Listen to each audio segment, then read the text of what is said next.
მდინარე ტეხურის მარცხენა სანაპიროზე მდებარეობს კოლხეთის სამეფოს უძველესი ნაქალაქარი.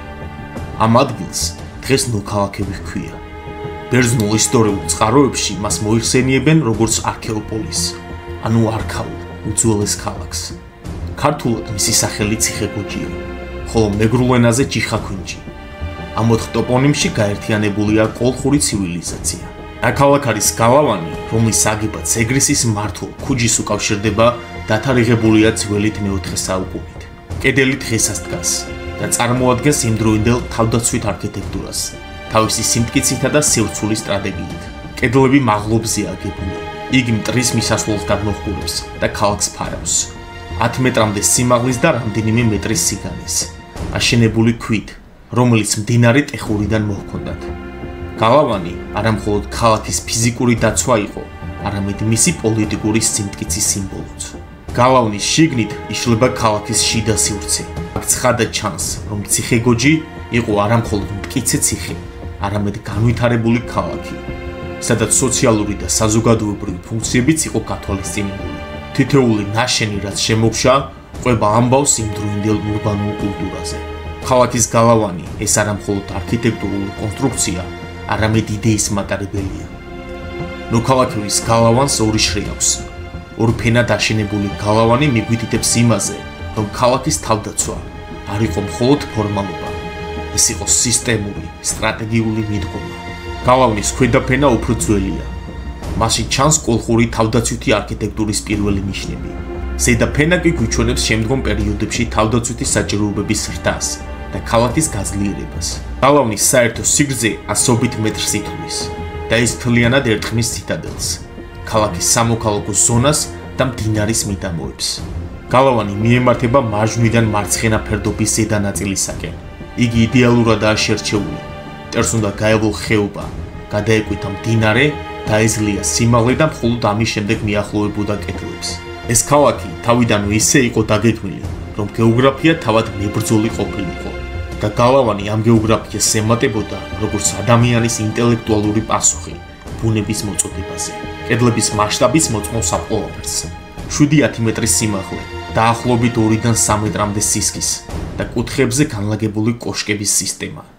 ისინი განლაგებული იყო არა მხოლოდ სიმეტრიულად, არამედ ტაქტიკურად. კონკრეტულ წერტილში მყოფი მცველი ხედავდა რამდენიმე მნიშვნელოვან მონაკვეთს და ეჭირა ხედვის ზონა მდინარისკენ, ტყისკენ, ზურგისკენ ან ფერდობისკენ. გალავნის შიგნით მის პარალელურად გასასვლელი კორიდორები და მოედნები იყო.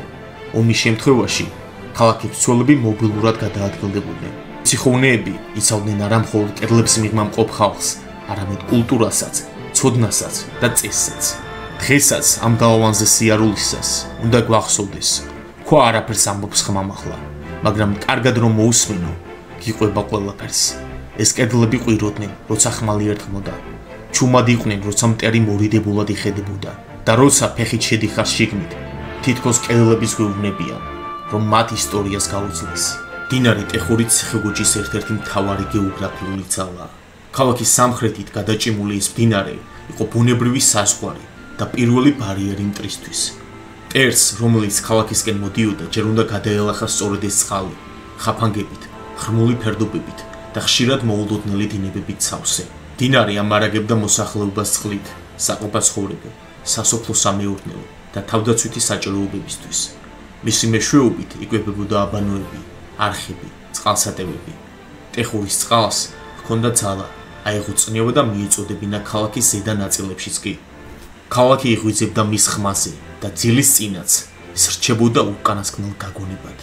ქალაქის შიგნით ციხე-გოჯი იშლება არა მხოლოდ სივრცეებში, არამედ იდეებში, როგორ ფიქრობდნენ და როგორ ცხოვრობდნენ ადამიანები, რომელმაც ეს ადგილი შექმნეს.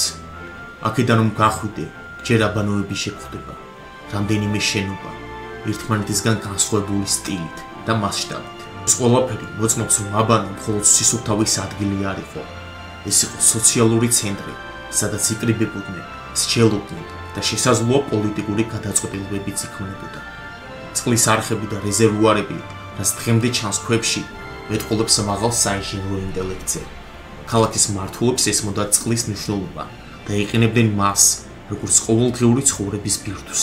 აქ იდგა მეფის სასახლე, საიდანაც იგი თვალსადევნებდა ქალაქს, წვეტდა სამართალს და ადგენდა წესებს.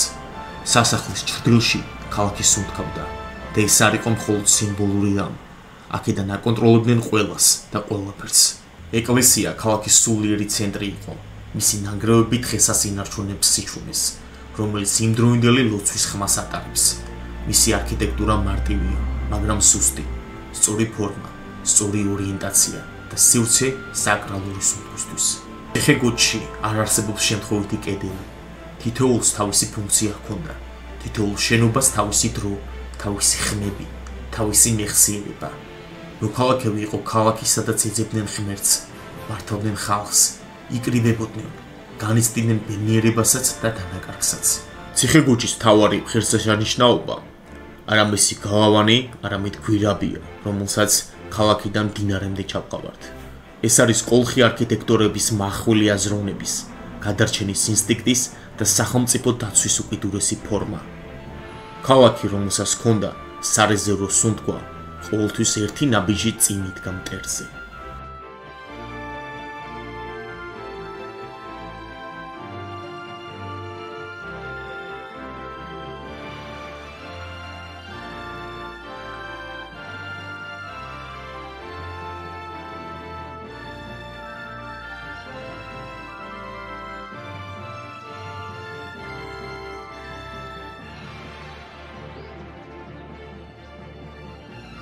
შეიძლება ნაქალაქ არის თავზე სიარულის დამბეჭდავია, მაგრამ ეს ქალაქი თავისი ისტორიის და საიდუმლოს მნიშვნელოვან ნაწილს სწორედ მიწის ქვეშ ინახავდა.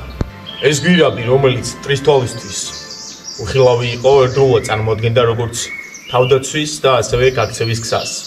ასევე მშვიდობიან პერიოდში აქ სავაჭრო გემებიც მოდიოდნენ. კოლხი არქიტექტორები ამ ქალაქს და ამ გვირაბს ისე გეგმავდნენ, რომ მას წყალთანაც კი შეიძლება მისვლა. აქ რომ ზიხარ, სიჩუმით კვები და ცივი ქვის სუნთქვა გესმის. ეს სიჩუმე უფრო მეწყობა, ვიდრე ნებისმიერი დოკუმენტი, რომელიც მოქალაქეების ციხე-გოჯის შესახებ არის დაწერილი. ეს გვირაბი არა მხოლოდ სიმბოლოა, ეს არის ფარული გზა და მიანიშნებს იმას, რომ ციხე-გოჯს ჰქონდა მეორე დაფარული სიცოცხლე, რომელიც დღემდე გრძელდება. ციხე-გოჯში აღმოჩენილია ქვევრსამარხები. ისინი გამოიყენებოდა უძველესი დროიდან, წინა ქრისტიანული პერიოდიდან და გაგრძელდა საუკუნეების განმავლობაში. იგი კოლხური სამყაროს რწმენის და ცივილიზაციის ამსახველ მნიშვნელობად იქცა. აქ მარხავდნენ ადამიანებს საკუთარ ნივთებთან ერთად, საკიდებით, თასებით, სამკაულებით, იმით რაც ცხოვრებაში ახლდათ და სიკვდილის შემდეგაც უნდა გაჰყოლოდათ. თითოეულ ქვევრში ინახება ცხოვრების წესი, წმენა და მოლოდინი, რომ რაღაც მარად დარჩებოდა. ქვევრი შემთხვევით არაა გამოყენებული სამარხად. ეს როგორც მრავალთასლოვანი ვაზის და ღვინის სიმბოლოა, აგრეთვე ადამიანური საწყისის მანიშნებელია, რომ მიცვალებული მოკუნტულად ემბრიონის ფორმაში იქნებოდა დამარხული, ისევე როგორც დედის მოცვლად ყოფნისას. აქედან ყველაფერი კარგად ჩანს. ქვემოთ ნაქალაქარია, ქვის კვედლებში გარჩერებული დრო, შორს კი კოლხეთის დაბლობი, საიდანაც მოდიოდნენ ვაჭრები, მეომრები, მეფეები და ჩვენ სწორედ ამ ხედს გადავწყვეტით. სწორედ ამიტომ არის ციხე-გოჯი განსაკუთრებული. აქ შეგიძლია მოხვიდე და მიხვდე თუ როგორ ფიქრობდნენ, როგორ აშენებდნენ და როგორ ცხოვრობდნენ ის ხალხი, ვინც ამ ადგილს საკუთარ სამშობლოს ეძახდა. კარგად რომ დავაკვირდეთ, მიხვდებით თუ რაოდენ სწორად არის აგებული ციხე-გოჯი. ქვემოთ ქალაქია, აბანოებით, სასახლეებით, ტაძრებით, ხოლო ზემოთ კი გალავანი, საიდანაც მთელი კოლხეთის დაბლობი ხელისგულივით ჩანს. ეს იყო ადგილი, რომელიც მთლიანად აკონტროლებდა მთელ კოლხეთის სამეფოს. ახლა როცა ამ ადგილას გავართ და უყურეთ და ვტკბებით ამ ხედით, ისეთი განსხვავება, რომ თითქოს ციხე-გოჯის ისტორია არ დამთავრებულა. შეიძლება ჩვენ სწორედ იმიტომ მოვედით ამ ადგილას, რომ ამ ქალაქის ისტორია ხელმეორედ გავახვეწით. ჩემი გზა გრძელდება. ციხე-გოჯის გალავანს აღმა მივყვები. საწყისი ბილიკები მოწესრიგებული და უსაფრთხოა, თუმცა წინ დიდი აღმართი მელოდება. როდესაც უკან მოიხედები და ქალაქს გადახედავ, ეგრისის სამეფოს დიდება და ტრაგედია ერთ ცნობაში გეჩხერება. რესტავრირებულ და მოწესრიგებულ გზებს მალევე რთული ბილიკები ცვლის. გაუკვალავი ბზის და არყის ხის კორომებით სავსე, გვიმრის ბუჩქნარი და დაბრუნებული ტყე. გზას გუბაზ მეფის სასახლისკენ მივყავარ. ციხეგოჯის დიდებული სასახლე. ციხეგოჯის სიმშვიდეშია ჩაფლული, მაგრამ ეს კედლები ჯერ კიდევ ინახავენ ერთ-ერთ ყველაზე მძიმე და ტრაგიკულ მოგონებას, რაც ამ მიწას ახსოვს. ეს იყო დრო, როცა ქვეყანა ორ ძალას შორის იყო მოქცეული. დასავლეთიდან ბიზანტია, აღმოსავლეთიდან სპარსეთი და შუაში ეგრისი, პატარა, მაგრამ ამაყი ქვეყანა. ეგრისის მეფე გუბაზ მეორე იბრძოდა დამოუკიდებლობისთვის. იგი ჯერ სპარსეთის შაჰს, ხოსრო პირველს დაუპირისპირდა, შემდეგ კი დახმარებისთვის ბიზანტიის იმპერატორს, იუსტინიანეს. ბიზანტიელებმა ჯარი გამოგზავნეს, თითქოს მეგობრობის სახელით, მაგრამ მალევე ეგრისელებისთვის მეგობრობა ორმაგი სახის აღმოჩნდა. საბოლოოდ იმედგაცრუება იქცა ღალატად. გუბაზ მეფე, რომელმაც არაერთი ბრძოლა გადაიტანა ქვეყნისთვის, მოკლეს. არა მტრებმა, არამედ მოკავშირეებმა. 4 ბიზანტიელი სარდალი, ბესა, მარტინე, რუსტიკე და იოანე შეთანხმდნენ, რომ შუაღამეს ხობისწყლის ნაპირებთან მეფე მოეკლათ. გუბაზის პლოლობა იყო ზღვარი, სადაც ძველი ეგრისი დასრულდა. ქვეყანა უმეფოდ დარჩა. ამოწურული, შიგნიდან გაწყვეტილი. ეს იყო არა ომი კედლებს გარეთ, არამედ ბრძოლა რწმენაში და ამ ბრძოლაში მაშინ ჩვენ დავმარცხდით. 555 წელს ციხეგოჯის კედლებს შიგნით შეეკრიბა და გაიმართა ეგრისელ დიდებულთა კრება. აქ ერთი მნიშვნელოვანი საკითხი წყდებოდა. საით უნდა ყოფილიყო კოლხეთის სამეფოს პოლიტიკური კურსი მიმართული. ერთმანეთს დაუპირისპირდა აიეტი და ფარტაძე, ორი ეგრისელი დიდებული, რომელთაც განსხვავებული აზრი ჰქონდათ. აიეტი ამტკიცებდა, რომ კავშირი უნდა გაეწყვიტათ ბიზანტიელებთან და დახმარებოდნენ ირანელებს, რადგანაც ბიზანტიელებმა მოკლეს ეგრისის მეფე გუბასი. ხოლო ფარტაძე საპირისპიროდ ამტკიცებდა, რომ არაფლოშუაში არ იყო იუსტინიანე, მას საერთოდ არ იცოდა ამ კლუბის შესახებ და უმჯობესი იყო ისევ ქრისტიანული, მართლმადიდებლური, დასავლური ცივილიზაციის მხარეს ყოფილიყვნენ. საბოლოოდ ეგრისელებმა გადაწყვიტეს, რომ თავიანთი პოლიტიკური ცხოვრება ბიზანტიის მხარეს ყოფილიყო მიმართული. 1500 წელი გავიდა ამ მოვლენებიდან. დღესაც თითქოს იგივე პრობლემის წინაშე დგას ქართული სახელმწიფო, მაგრამ 1500 წლის წინაც კოლხებმა გადაწყვიტეს თავიანთი პოლიტიკური იდეა. ეგრისის სახალხო კრება თითქოს დღესაც მიმდინარეობს. თუმცა სხვა დარბაზებში, განსხვავებულ სიტუაციაში და ასევე სხვადასხვა ადამიანებს შორის. ეგრისის სახალხო კრება და დიდებულთა სიტყვები ბერძენმა ისტორიკოსმა აგათია სქოლასტიკოსმა შემოგვინახა. მიუხედავად აიეტის და ფარტაძის განსხვავებული აზრებისა, მათში მაინც კოლხის თავისუფლების სურვილი ბობოქრობდა. მათი სიტყვები ქართული რიტორიკისა და პოლიტიკის უბწყინვალესი გამოვლინებაა. ეს იყო ხალხი, რომელიც მხოლოდ ერთს ფიქრობდა და ოცნებობდა თავისუფლებას. ეს არ იყო მხოლოდ მოგზაურობა ნოქალაქებში. ეს იყო მცდელობა, გამხდარიყავი მეხსიერების ნაწილი, იმ ქვებისა, რომელმაც ბრძოლა დაინახეს, წმინდა ატარეს და ხალატიც მოისმინეს.